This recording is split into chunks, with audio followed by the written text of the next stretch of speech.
Mungu ni mwema na kila wakati Mungu ni mwema. Wapenzi watazamaji, kwanza kabisa acha nijitambulishe kwenu. Kwa majina naitwa Sister Catherine Immaculate Mwende kutoka katika shirika la watawa wa Mtakatifu Mariana wa Yesu, ama kwa kifupi Marianita Sisters, kutoka Makueni, Sultan Hamud, Akamba Muyaseo. Lakini kwa wakati huu nafanya kazi yangu ya utume katika jimbo la Lodwar, parokia ya Mtakatifu Yakobo, Kaikoro. Ni furaha yangu kuwakaribisha nyinyi nyote katika mazungumzo haya, na ningependa niweze kutumia lugha ya Kiswahili na ya Kiingereza ndiposa tuweze kuelewana vizuri, ili tusaidiane kimawazo na kiushauri jinsi tunavyoweza kupona kutokana na traumas ama painful experiences zenye tumepitia tukiwa wadogo, ambazo zimekuwa vikwazo katika maisha yetu ya kila siku. Ni matumaini yangu kwa neema ya Mungu ujumbe huu utapata kuwafikia wengi na watapata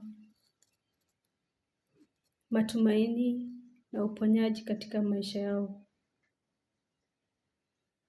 Ninaamini ya kwamba kwa uwezo wa Mungu kuna mtu ataweza kupata inner healing and freedom, inner peace through this our sharing. Let's be genuine and show respect as we share our ideas, comments, our viewpoints. Please, let's respect each other. And before I forget, I'm also a gospel artist. Please subscribe to my YouTube channel.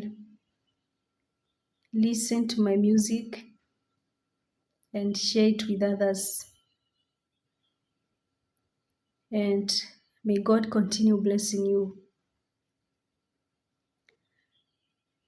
Please like, follow, subscribe, comment, and share so that we can help others.